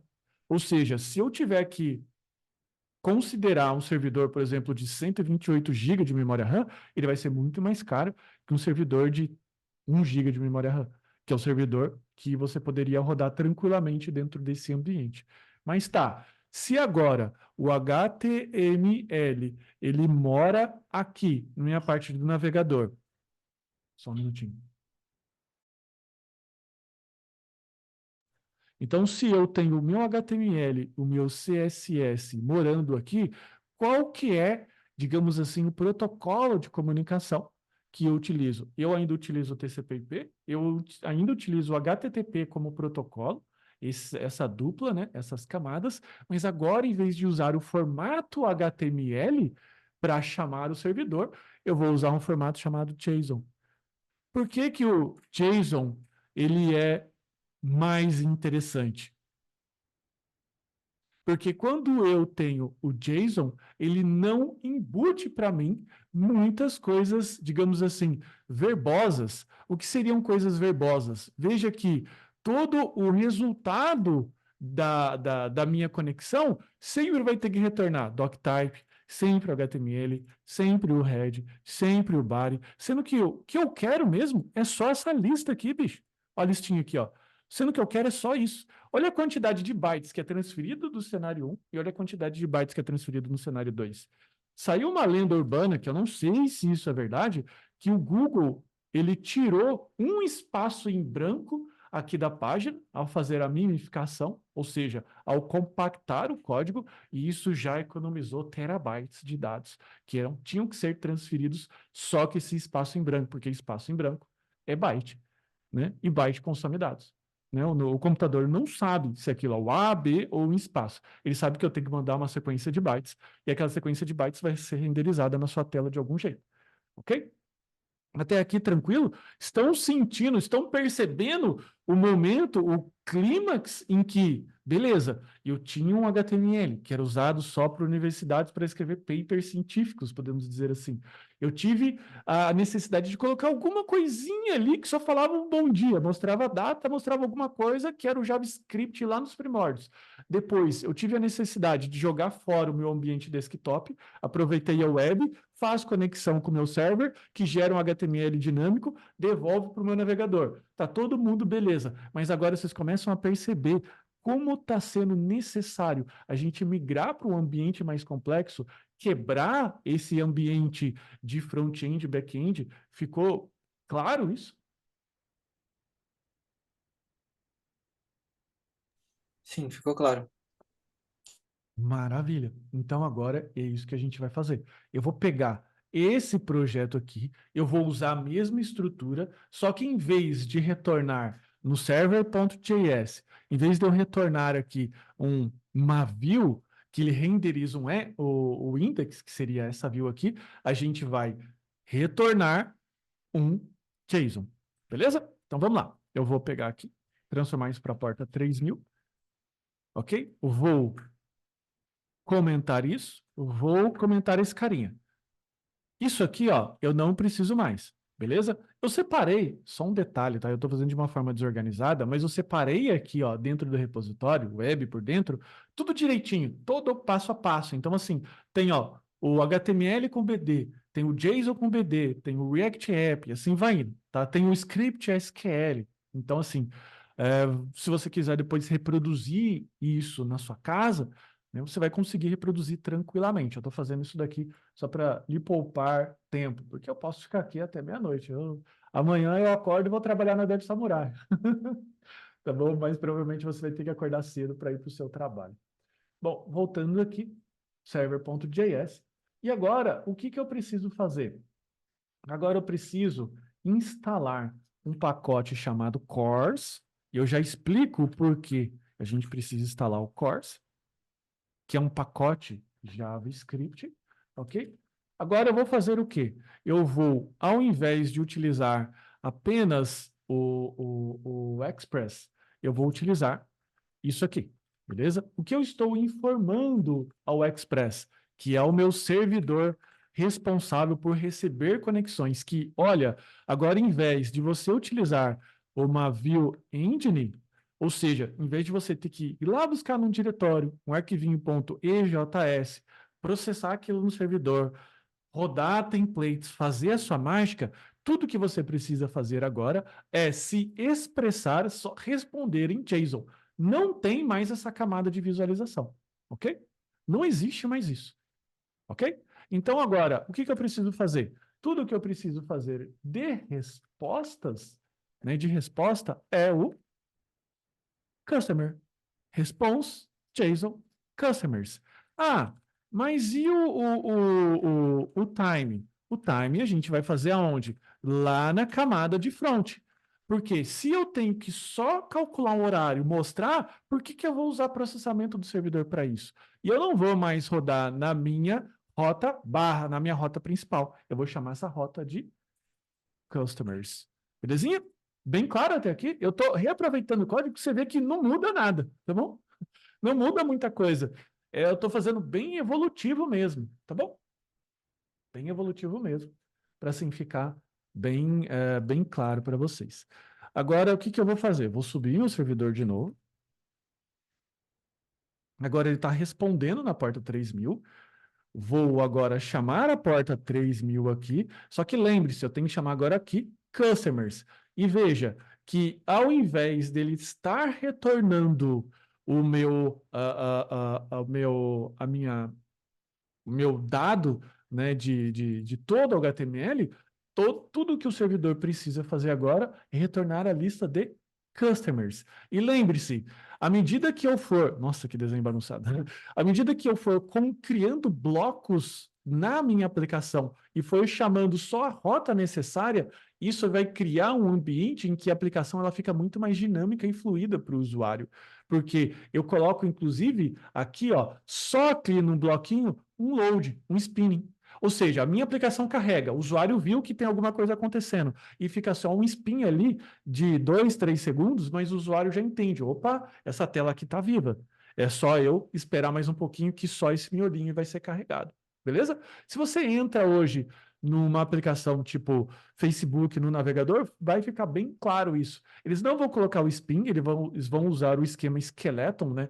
Skeleton, que é de UX, que basicamente é fazer um quadrado ali simulando que vai vir uma linha, mas é o que lá, um spinner, beleza? Que é a rodinha que fica rodando, ok? Bem claro até aqui? Vou apagar, até para ficar bem claro, esse diretório views, vou apagar isso daqui, beleza? Vou manter o course ainda comentado, porque eu quero que vocês experimentem o maldito problema de course. Para quando vocês tiverem um problema de course, você lembrar de mim, xingar o course e depois falar assim, bem, o professor avisou, velho. Esse course é foda. Aí tudo Tô bem. passando por isso na empresa hoje. Tava passando por isso na empresa hoje, velho. E ele sempre pega a gente na esquina, bicho. É impressionante, né? Agora, o que que eu vou fazer? Veja bem, agora eu vou criar um outro arquivo HTML, que eu vou chamar assim, 03 HTML. Qual foi o nome que eu usei? HTML fetch.html. Eu vou pegar o mesmo HTML puro, vou jogar aqui, beleza? Só que ao invés de eu, digamos assim, ao invés de eu deixar isso fixo, agora eu vou fazer uma função que ela vai fazer uma chamada paralela, ou seja, depois que ela carregou, ela vai fazer uma chamada para o meu banco de dados e vai retornar aqueles dados e eu vou substituir esses dados aqui. Só que primeiro, o que que eu preciso fazer? Eu primeiro preciso colocar um ID aqui, customers, beleza? Para efeitos de horário, eu vou dar uma acelerada agora e vou começar a dar uma copiada e colada de código. Já teve alunos meus que falou assim, aquele curso daquele professor que só copia, cola código, etc. Não fiquem chateados comigo, por favor, tá? Porque eu tenho horário a cumprir aqui com vocês. Então, vamos lá. Primeira coisa que eu preciso pegar é const UL, vou pegar aqui um elemento de UL. Agora eu vou fazer o quê? Eu vou colocar aqui a função direto, e daí a gente eu vou explicar ela. Veja, criei uma função aqui, fetchData, ok? Só indentar esse negócio, senão eu vou ficar chateado sem indentação. Então, fetchData. O que que ele faz? Ele faz uma chamada para aquela rota que eu fiz aqui de customers, beleza? Faz o fetch. O que que é o fetch? Deixa eu abrir aqui a documentação. Fetch. O fetch é uma função que ela é nativa dos navegadores modernos, que ela busca um dado que você quer colocar e ela retorna aquilo dentro de uma variável. É isso que ela faz. Tá? Então, ela basicamente faz essas chamadas aqui. Legal? E o que que acontece? Eu pego a informação que é data, que vem lá do meu servidor, ou seja, ela vai colocar isso aqui dentro de data, e qual que é a parte legal do fetch? Que ela vai transformar esse data em um objeto. Então, veja que eu tenho aqui dentro uma propriedade chamada customers, que agora eu acesso data.customers, um for each. O que que é o for each? É uma iteração em cima desse array que ele veio aqui de nomes, que são os nomes dos meus bancos de dados. Pego aqui o meu LI, que é uma criação de elemento, dou o conteúdo para esse LI como customer.nome e apendo no meu UL. O que é apendar? É adicionar. Então você começa a perceber que, olha só quanta coisa você aprendeu agora. Você cria uma função, faz uma chamada remota. Tudo isso está acontecendo no navegador. Então, o usuário não está vendo a tela branca, parada. E a tela carregou. E ele roda isso daqui de forma assíncrona, beleza? Ele vai buscar um objeto que está aqui dentro do nosso DOM, beleza? DOM, que é o Data Object Model, que são os elementos virtuais que estão carregados dentro do HTML. O HTML carrega e carrega isso dentro da memória do navegador, beleza? E manipulo esses elementos em tempo de execução do meu HTML. Chama essa função aqui, beleza? Então, o que eu vou ter? Vou abrir aqui meu arquivo. Perdi aqui onde ele está. Eu vou chamar ele aqui. Então, vamos lá. O que aconteceu? Vamos dar aqui um F12. O maldito erro de Cors. É só para quem já teve erro de Cors, fica com raiva, velho. Então, o que é o CORS, tá? É uma forma de você criar uma política de acesso que você impede de certos IPs se conectar na sua API. E eu vou aqui tirar o CORS, ou seja, eu vou deixar um CORS permissivo. O CORS é uma biblioteca que você pode configurar. E isso já provavelmente responde aquela dúvida que você está assim do tipo, nossa, será que todas as pessoas vão poder acessar a minha API? Quem vai poder? Então, ele cria algum tipo de política, ok? Voltando aqui, então perceba que ele vai, então, chamar aqui a renderização, vai carregar, vai chamar lá o meu servidor, vai retornar o JSON, ele é passado aqui pelo for each, e então o meu servidor vai construir a minha lista de clientes, porque essa lista de clientes foram carregados no meu JSON. Se eu clicar aqui na aba Network, vai ficar muito claro a volta que esse cara dá. Então, veja, eu carreguei aqui meu arquivo .html, que é a leitura. Depois, o que ele fez? Dei um fetch aqui no meu customers. Qual foi o response dele? O meu response foi um JSON, beleza? E então, o que eu vou fazer? Eu vou aqui, então, renderizar, porque eu vou aproveitar esse retorno aqui do meu JSON, que são os customers, eu vou renderizar na tela. Veja só que interessante. Então, agora eu tenho a possibilidade de publicar o meu HTML num tipo de servidor, ok? Que é um servidor barato, que é um servidor que só carrega arquivos estáticos, porque o meu .html acaba sendo um arquivo estático. Não é isso? Olha só, carreguei do meu próprio HD, beleza? E o meu servidor, eu carrego ele dentro de uma estrutura de escalabilidade, chamada AWS, chamada CloudFront, chamada Azure, chamada Vercel. Olha só que interessante, que situação que nós temos. Tá claro, assim, o front-end se formando? Tá se formando um front-end dentro da sua cabeça? Por favor, vamos. Pode falar, Heber, você levantou a mãozinha. Mestre, duas considerações. Uma consideração e uma pergunta. Primeiro que eu preciso fazer um meia-culpa. Eu achava que front-end era só colorir página e tô vendo que o front não vai ser só isso. Já tô Não, vendo não. que o negócio pega também no front. E a questão é, eu comecei estudando back e Ok. acabei de aprender a construir API e Uhum. na ideia do REST API, para cada resposta do servidor, eu tenho um controller com uma função que trata o dado para entregar Isso. pronto para o front. Exatamente. Na prática, no dia a Aham. dia, quando o pessoal constrói aplicações web, Uhum. é mais desejável que o back trabalhe toda essa parte de tratamento de dados, deixe tudo pronto em objeto só para o front consumir, ou o Uhum. cara do front também vai fazer uma cacetada de fetch e consumir dado, digamos assim, bruto do servidor e ter que tratar isso no front. Vamos lá. Então, a primeira questão sobre... eu comecei com front, mas o back, eu comecei... Então, deixa eu explicar, porque já é uma das perguntas que eu falei que eu ia responder, não é isso? Então, vamos imaginar, e respondendo rapidamente a sua pergunta, Éder, vou imaginar o seguinte, eu estou aqui fazendo uma aplicação. Eu vou colocar a aplicação dentro do mesmo contexto aqui, tá? O cliente, no fundo, ele quer abrir o quê? Uma aba do navegador, digitar um endereço e aparecer um treco lá. É isso que o cliente quer, beleza? Ele não está nem preocupado. Quer dizer, um cliente leigo, né?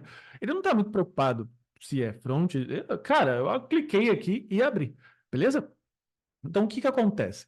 Se eu sou um programador que eu consigo construir, ó, daqui para cá, ou seja, do front para o back, qual que é o primeiro entregável que eu entrego para o meu cliente? Um visual.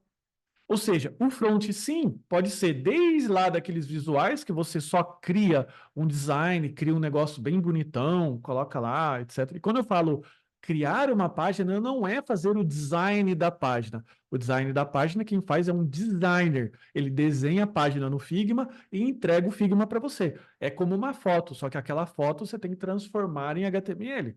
Ok? Para rodar no navegador, porque a foto ela não é clicável, você não faz nada com uma foto. Beleza? Então veja que desvantagem que você tem em começar daqui. Porque se você começa aqui só do back-end, pergunta: dá para você entregar isso daqui para um cliente? Isso aqui que é o cliente que o cliente vai consumir? Pergunta sincera. Não. A não ser que Não, a não ser que o seu cliente seja um cliente corporativo, ou então seja um cliente técnico, muito técnico, tipo um dev, que quer consumir uma API muito específica, ou então você está trabalhando num time em que essa divisão já existe, já tem o programador front, já tem o programador back, e aqui já tem um gerente de projeto, aqui já tem um PO, aqui já tem uma estrutura maior. Você está entendendo? Que você, como júnior, talvez não consiga, com o seu conhecimento, em entrar dentro de uma estrutura dessa, de time. Por quê? Porque normalmente é mais difícil. Empresas maiores normalmente são mais visadas. Não é isso? Não é que é errado, é que para a estratégia de começar a entregar resultado logo, eu acho que se você começa do back para o front, você vai enfrentar essas dificuldades. Que se essas dificuldades estiverem bem definidas na sua mente, não é errado. Você está entendendo? Só que você vai enfrentar um desafio maior. Por quê? Porque um cliente leigo não consome JSON. Um cliente leigo não consome JSON. O cliente leigo consome o quê? Um visual, consome uma aba aberta, consome clicando, vendo a imagem. É isso que ele consome. Ah, mas eu não gosto de front. Eu também não gosto de front. Eu não gosto de ficar lá, um pixel para lá, um pixel para cá, aquela frescura toda. Por isso que tem um negócio chamado, que eu vou colocar aqui, ó, Tailwind. Que o Tailwind é? O Tailwind, ele é um framework. O Tailwind é um framework que você faz o quê? Você já tem uma série de classes prontas, componentes já bem desenhados. Por exemplo, vou entrar aqui na seção de Heroes, um componente já bem desenhado, que o cara ele vai soltar aqui um código para você em HTML. Tudo que você tem que fazer é copiar esse código, colar lá. Beleza? Então você não precisa se preocupar. Ah, mas eu não sei fazer o gradiente no CSS. Mas eu odeio. Cara, passa mais rápido possível pelo CSS, que você não precisa saber desse tipo de CSS. Um Tailwind da vida vai resolver o seu problema. Um Bootstrap da vida vai resolver o seu problema. Só que se você sabe bem o Tailwind, sabe bem o Bootstrap, você começa fazendo do visual para o back. Ou seja, se você é um cara que começa aqui do visual, você já entrega site institucional, você já entrega aplicativos minimamente com um back-end lá. Você está entendendo? Ao ponto que se você começa pelo back, vem, meu filho, você vai ter que começar aqui, ó, para um negócio chamado banco de dados, você vai ter que conhecer tudo aqui como funciona APIs. Por quê? Porque o projeto vai te exigir isso, vai falar assim, cara, faça aqui o cache da API, não sei o que, o banco de dados está dando lazy load. Você está entendendo o que eu quero dizer? Não tem certo, não tem errado. Tem a questão de que qual é o esforço que eu preciso aplicar para conseguir um resultado. Se o resultado que você espera hoje é grana, é dinheiro, pelo esforço que você aplica de tempo e estudo, começar pelo front, muito provavelmente vai trazer um resultado mais rápido para você. Ah, mas daí eu vou ficar no front a vida inteira, minha vida inteira, vou ficar fazendo esta merda desse visual. Não, cara, a vida, ela é dinâmica, bicho. Eu comecei com CGI Power, programando um negócio em C, fazendo PHP, vi o Steve Jobs escrever o Dead Letter dele, vi tudo isso, tô há 25 anos nessa porra, velho. Não é isso. Você não precisa ficar a vida inteira numa coisa só, velho. É desejável que você não fique. Você deve, velho. Você deve. Você precisa estudar. Você precisa estudar. Já tem que estar no seu DNA. Você não quer estudar, vira dentista, velho. E a dentista tem que estudar pra caralho, né? Todo ano os caras vão lá em congresso. Fica aí, psicólogo, sei lá. Não sei o que que não muda. Você tá entendendo? Não sei o que que não muda. O estudo é uma Mestre, coisa que mas não muda.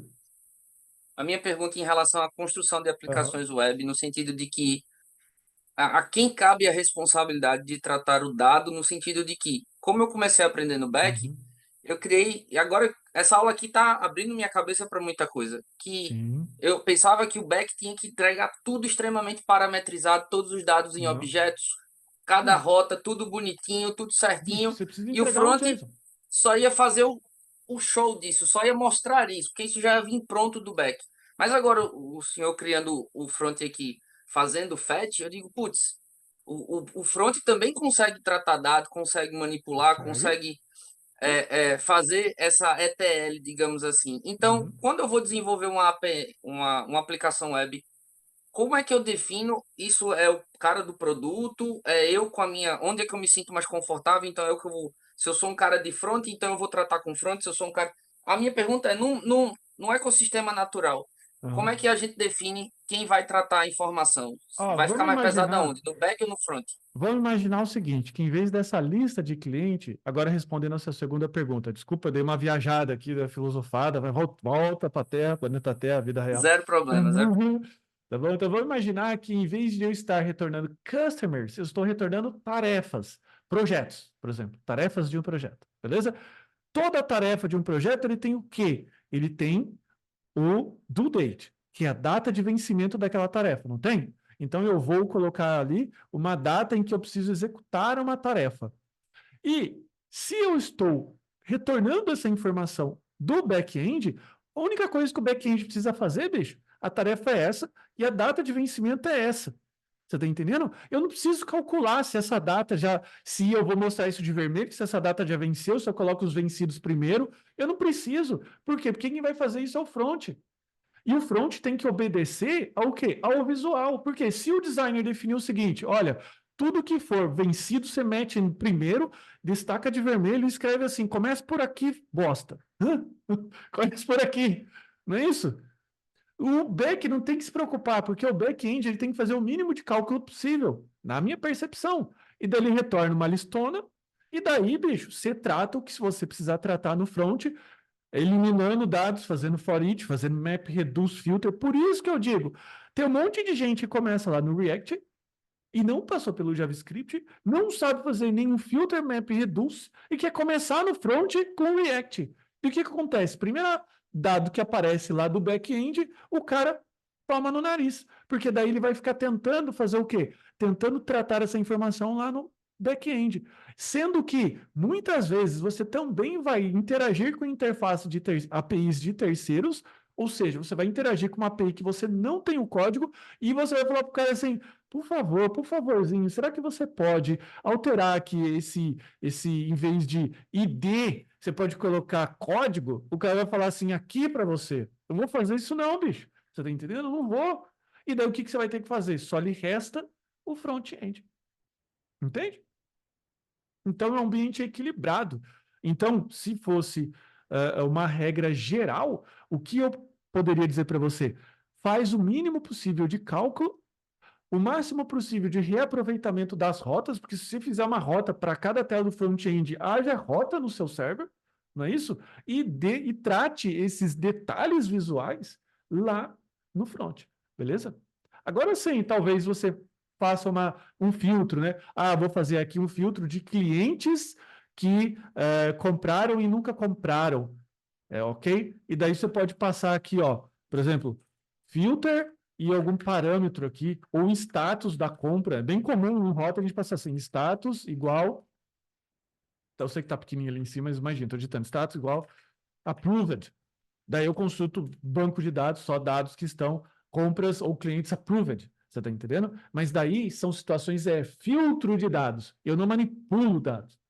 Ficou claro, Éder? Ficou sim. Ficou sim. Daí, Obrigado, cara, chefe. tipo assim, o quanto você vai fazer disso depende do seu projeto. Eu não consigo afirmar para você com 100% de certeza, tem que ser assim, tem que ser assado. Beleza? Então veja, agora voltando para essa situação, que então agora eu entrei num outro problema. Qual é o meu problema, velho? O meu problema é que se eu estou aqui trabalhando com um arquivo .html e eu tenho que ficar manipulando o DOM, eu tirei o meu problema que antes era escrever SQL no PHP e retornar e passei esse problema para cá, porque agora o que eu preciso fazer? Trabalho, desculpa a palavra, de corno. O que eu preciso ficar fazendo? Puta, velho, procurando document, element, eu preciso ficar rodando isso daqui, e agora quem vai entrar no meio? Agora quem entra? Agora entra o React, porque o React ele vai separar, corno de óbvio, sacanagem.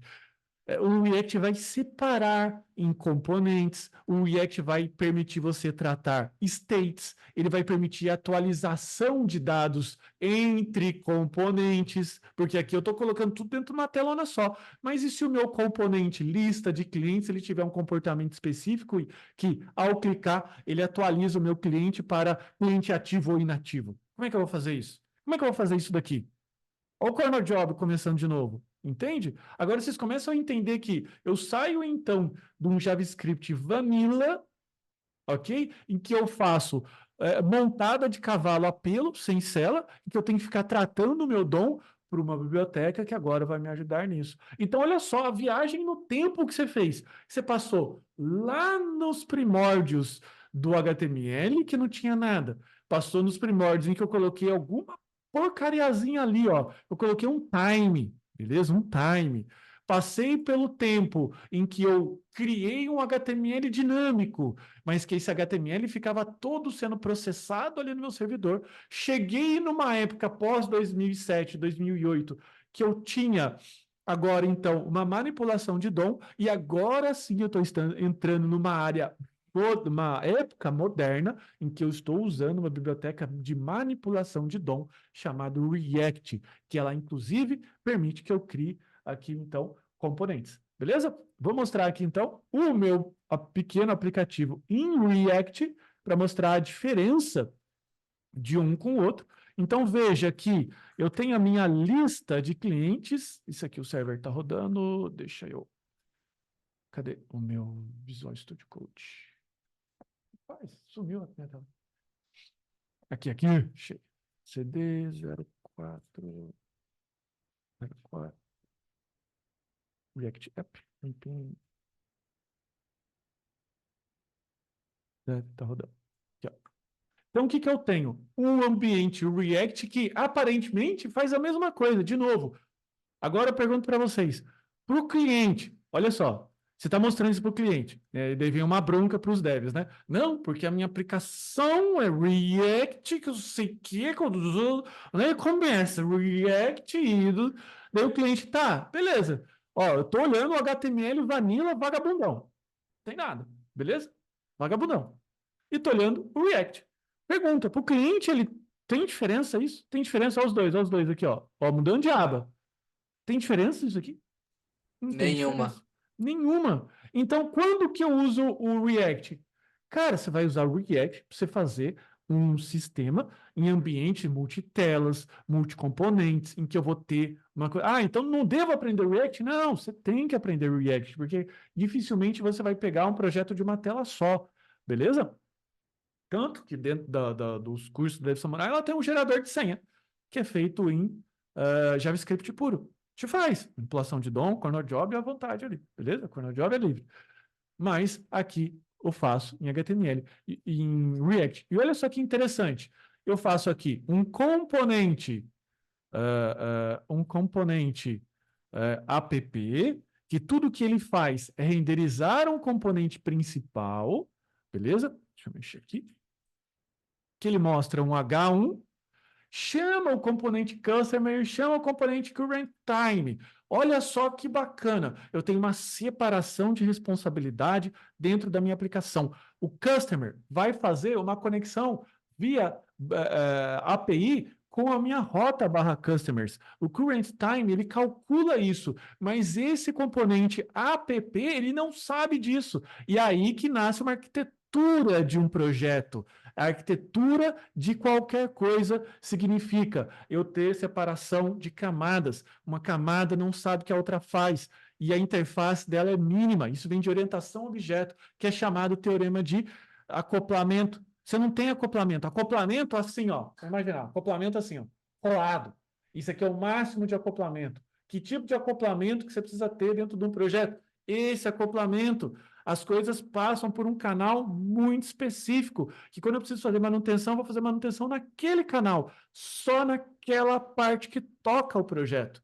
Entende? Senão você vai voltar lá para 2008, o cronodiólogo lá do PHP, que eu fazia junto com a HTML, que é a SQL que eu escrevia em trocentos PHP, quando mudava, acrescentava um campo, que tinha que fazer? Abrir um find, sair buscando o nome da tabela e atualizando todos os SQLs que estavam espalhados em trocentas partes do meu projeto. Por isso que a startup não deu certo. Possível dar certo alguma coisa assim. Daí o que eu tenho aqui? Uma pasta Components, vem aqui em Customers, que agora sim, olha só que legal. Eu tenho então aqui um componente, tem um state, e olha que esse React ainda está mal feito, tá? Ainda tem que melhorar ele, ficar melhorzinho, mas já dá para você entender. Tem aqui meu fetch data, com o use effect, chamando aqui minha rota, renderizando, e aqui o meu outro componente, o current time, que ele só faz o quê? Só calcula aqui o now. Percebem a diferença? Vocês conseguem perceber como que vocês executaram essa viagem no tempo? Ficou claro isso aqui para vocês?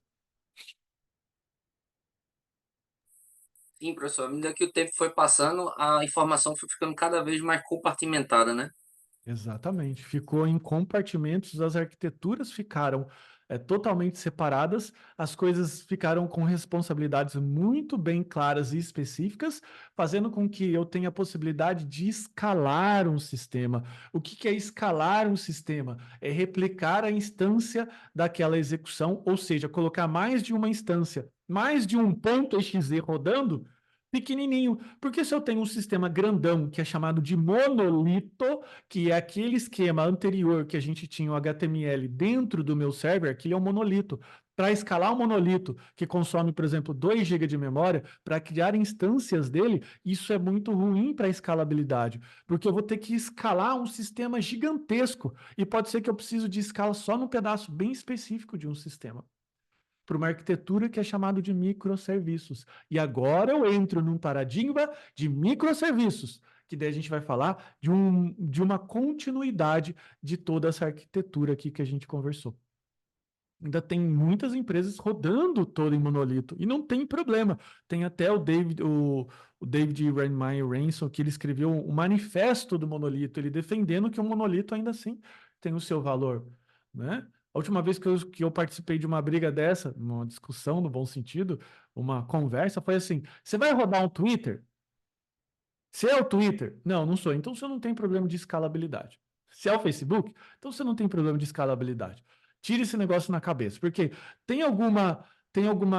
algumas empresas que elas já começam a querer a criar todo o seu sistema em microserviços, e daí os caras ficam mais trabalhando em arquitetura do que entregar o job feito para o cliente. E no fundo, meu velho, isso é monolito, isso é microserviço, então é 2 pesos e 2 medidas. Como eu brinco, é uma faca de 2 legumes.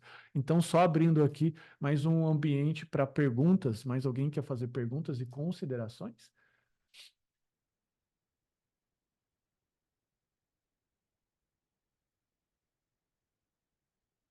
Se alguém tiver perguntas e considerações, perguntas, beleza? Bom, vamos lá. Agora, encerrando a aula e falando agora sobre a comunidade, beleza? Nós vamos desenvolver a partir de agora uma comunidade em que elas serão aulas ao vivo toda terça-feira. Serão aulas ao vivo como essa, exatamente como você viu. A diferença é que a gente vai compartilhar melhor o tema, beleza? Você pode sugerir temas, você pode trabalhar. Essa comunidade, ela vai ser uma comunidade dentro do WhatsApp, ou seja, eu estarei lá. Você pode conversar comigo no WhatsApp, você vai poder interagir no WhatsApp, tá? A gente vai estar descontinuando aquele clã antigo. E o que vai ser o novo clã? O novo clã, ele vai ser uma comunidade dentro do WhatsApp, em que aqui dentro vão ter grupos, ok? E vão ter grupos, e o primeiro grupo é aulas ao vivo, beleza? Ah, mas como é que eu vou fazer para esclarecer dúvidas?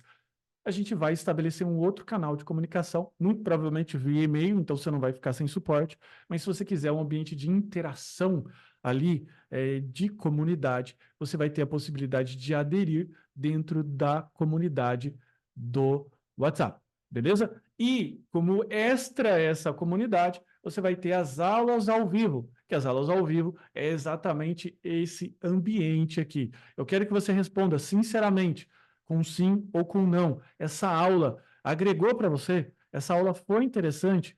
Ela foi positivo para o seu aprendizado? Tá? Então imagina toda terça-feira a gente entregando esse tipo de conteúdo, né? Imagina essa situação acontecendo, né? Toda semana a gente podendo conversar. Você vai ter acesso às gravações dessas aulas, né? Foram 2 aulas até o momento.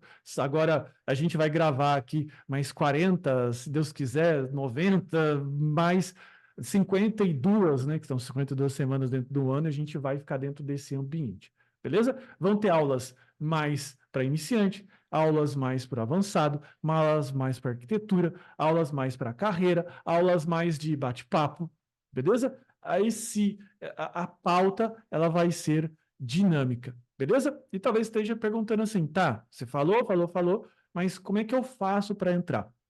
Eu vou liberar dentro do grupo, desse grupo aqui, aulão aberto e via e-mail, uma oferta que vai ser assim, um link bem simples, que para você fazer adesão, tudo que você precisa ter é R$ 9,90 por mês.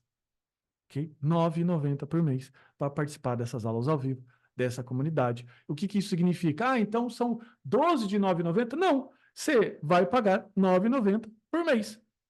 Então você não precisa nem ter limite no seu cartão. Ela vem descontada no mensal. Beleza? Isso parece bom para vocês? Coloque um sim, coloque um não aqui, por gentileza. E por que, professor? Já sou seu aluno. Por que que você vai ficar, sei lá, me cobrando, sei o quê? Porque, cara, se eu jogar mais 150 conteúdos, adivinha? Muito provavelmente você não vai entrar, né? Você não vai consumir. Eu também não vou conseguir colocar tutores, pessoas aqui trabalhando. Então, é um ambiente que a gente vai estar trabalhando. Beleza? Eu vou mandar um link depois aqui para o WhatsApp com essa oferta. Depois eu vou mandar os e-mails, vou mandar explicando direitinho. Mas vocês que estão aqui trabalhando comigo, você vai ter essa possibilidade de entrar com esse preço promocional, que eu não sei até quando a gente vai manter esse preço, mas basicamente é R$ 9,90. Você coloca seu cartãozinho lá, todo mês, R$ 9,90, R$ 9,90, R$ 9,90. E daí, se você falar assim, ah, tô 2 meses aqui, não gostei desse cara, porque é chato, chatão pra caramba, fica falando bobagem. Não sai, né? Fiquei 2 meses lá, gastei R$ 18. Ah, mas só gostei muito. Cara, a gente vai ficando, vai ter acesso às gravações, beleza? Depois você pode pegar essas gravações para fazer download pro seu computador. Sei lá, beleza? Eu vou ver, Andrew, sobre a opção do Pix, beleza? Mas é quase certeza que não, tá? Então eu preciso ver essa questão aqui. Mas alguém tem problema de cartão, de não ter cartão, de não ter a possibilidade de pagamento via cartão? Não, Gabriel, não é R$ 99,90, é só R$ 9,90. Tá, a gente vai colocar aqui, ó. Vou colocar aqui, ó. Vou escrever, ó, R$ 9,90 por mês, beleza? E ele não é 12 de 9,90, não, é R$ 9,90 por mês. É isso, tá entendendo? Ah, mas eu não tenho 100 reais. Não é R$ 100, velho. É 9,90 por mês. Você ficou um mês, é 9,90, ficou 2 meses, é 20 real. Beleza? Então, isso é algo que a gente está trazendo aqui para que a gente possa começar a desenvolver uma comunidade ativa, um grupo de estudos seleto, um grupo de estudos que a gente vai estar aqui todas as terças-feiras, 19, 19h30, ok? Conversando, em que você vai conseguir participar desse grupo seleto. Você abre o seu microfone, você pergunta, eu abro minha lousinha, eu explico, a gente vai contar piada, a gente vai dar risada, vai ter código, vai ter bastante histórias aqui. É um ambiente em que eu vou ter a possibilidade de trabalhar ao vivo com você, beleza? Dentro do ambiente privado, ok? nem sempre a patroa libera o cartão. Tá? Então, assim, fala com a esposa lá, rouba o cartão, fala para ela assim, sou eu que mando aqui, quem investe calça, aquela história lá. Mas brincadeiras à parte. Fala, Eber. Só, só para eu entender a questão dos produtos, tá? Eu já sou seu aluno é, do curso Full. Uhum, Entramos agora no Imersão 40 projetos, 40 semanas. Eu havia entendido, e se eu entendi errado, eu peço desculpas, uhum. que nesse 40 projetos, 40 semanas, teríamos 40 aulas com o senhor. Sim, isso está incluso, tá? Então, se você já Ah, está se você entrou na imersão 40 projetos, 40 semanas, com 40 lives, você vai participar das próximas 40 aulas sem, sem fazer nenhum tipo de aquisição extra, beleza? Eu vou ok. explicar isso Porque tudo direitinho. eu pensei então que a gente ia se ver duas vezes, porque eu ia ter uma aula dos Ah, 40 projetos e mais essa de R$ 9,90. Não não. reclamo. O cartão já tá o cartão já tá dentro, Não, entendeu? Era só daí eu não dar aguento, um daí eu ok não ali. aguento. Daí eu não aguento, daí eu tenho bastante Mas coisa eu para já fazer, entendi. bastante trabalho, tá? Eu pretendo aumentar a frequência de produtos, de novos conteúdos, de aulas, então eu preciso liberar outros cursos, tem alguns cursos que eu também preciso fazer algumas atualizações, tá bom? Então, é isso. É R$ 9,90 por mês, simples assim. Você coloca o seu cartãozinho lá, beleza? Então, queria ver com vocês se parece bom, tá? Para que vocês possam, enfim, estar trabalhando aqui comigo. Abrindo, fala, Jean. Pô, mas desculpa, eu acabei caindo aqui devido à energia. Eu acho que a gente mora na mesma região aí. Brincadeira. Mas então, eu não entendi essa parte desse novo produto que você está lançando. Então, porque assim, eu também, Uhum, assim como o Éder, eu tenho acho que o Front-End Master, se eu não me engano, tenho esse curso agora de 40 aulas, né? Mais, se eu não me engano, 40 projetos e mais 40 aulas, uhum. né? Aí, nesse caso, quem tem esses dois ainda paga o 9,90 ainda? Não, não, você vai ter 40 lives, tá? Você vai ter mais 40 lives que está inclusa essas 40 lives. Então, depois de Ah, 40, beleza. você escolhe seguindo, tá? Então, você vai ter um desconto ah, seria basicamente 9 meses. Vai ter um desconto de 9 meses. A partir do 10º mês, você continua se você quiser, beleza? Ah, entendi. Mas aí, no caso, para a gente ter acesso a esse grupo, seria esse grupo que a gente já está aqui ou não? Não, não. Esse grupo ele vai ser fechado, tá? Que seria esse Aham. aulão aberto. Ele vai ser fechado e as pessoas que quiserem vão ser migradas. Tem essa questão Ah, também entendi. que o Andrew está falando de trimestral. É uma boa ideia, vou até pensar nisso, né? Tem o trimestre ali que é o Pix. Mas enfim, quem já entrou na imersão 40 projetos, 40 semanas, com 40 aulas ao vivo, você vai ter então 9 meses de acesso gratuito dentro dessa comunidade Cloud Samurai, com as aulas, vai ter acesso às gravações. Quem já Certo. tiver, quem já tiver acesso já vai conseguir ver dentro da área do aluno, tá bom? Beleza? Ah, beleza, boa, Mas, boa. mas Perfeito, essas obrigado, viu? 40 próximas. Ô, gente, desculpa. Essas próximas 40 lives não estão diretamente correlacionadas exclusivamente com os projetos, correto? Pode estar. Então, agora, a partir de essas duas primeiras aulões, eu dei aulões mais genéricos, né? Mas elas podem estar correlacionadas ou não. Eu quero ter um certo grau de liberdade. Por quê? Porque se eu fico dando aulas só em cima dos 40 projetos, eu, por exemplo, não teria a oportunidade de trabalhar essa aula que a gente teve aqui hoje, de explicar um cenário, né? As coisas se interligando. Muitos aqui falaram, pô, eu gostei da aula, né? Eu acredito que alguns já tinham algumas noções aqui do que era, né? Outros tá muito iniciante ainda não tinha, mas eu acredito que o saldo da aula de hoje foi muito positivo, ok? E se talvez eu tivesse preso só os 40 projetos, eu não ia conseguir adicionar essa pauta. Então eu pretendo fazer uma pauta bem tranquila, uma pauta bem suave, tá? Que daí, ou seja, mas daí eu vou liberar um lugar onde vocês possam votar também, né?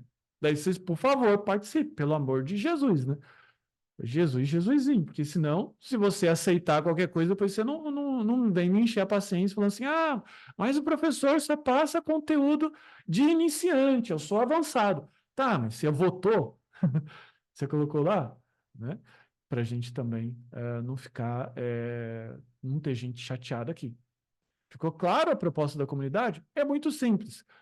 Toda terça-feira, ao vivo aqui comigo, no Zoom, os links vão ser postados. Nessa comunidade, você vai ter um ambiente de interação comigo, vai ter um ambiente de interação separado no WhatsApp. Aquele clã Dev Samurai, ele vai morrer, aquilo lá. O suporte vai ser feito muito provavelmente por e-mail. E a única forma de você estar dentro de uma comunidade é aqui via WhatsApp. Por que eu escolhi o WhatsApp? Cara, porque todas as vezes que eu saio do ambiente WhatsApp, o que acontece? A comunidade morre, tá bom? A comunidade morre. Por quê? Porque daí o que acontece? Porque daí o que acontece? Você não, você não tem um aplicativo em mãos, sabe? Porque, querendo ou não, o WhatsApp ainda é o aplicativo do momento. E eu não gosto do WhatsApp, né? Mas, digamos assim, é uma ferramenta que todo brasileiro tem, beleza? Tá bom? Mais alguma dúvida? E acesso às gravações das aulas. A primeira foi semana, terça-feira passada, essa e as próximas agora. Você pode votar, você vai estar, então, entrando nos grupos. Beleza? O primeiro grupo é aulas ao vivo, que até muito provavelmente eu vou mudar esse nome, o nome ainda não está muito bom, mas vai ser esse primeiro grupo aqui. Tranquilo? Vou mandar a oferta aqui nesse grupo de WhatsApp, vou explicar, vou preparar tudo direitinho. Ainda tem gente perguntando do template do Notion, vou preparar tudo direitinho, vou deixar bem feitinho, para que vocês realmente gostem do trabalho. Bom, chegamos então no momento final, tá? Beleza? Chegamos a esse momento final.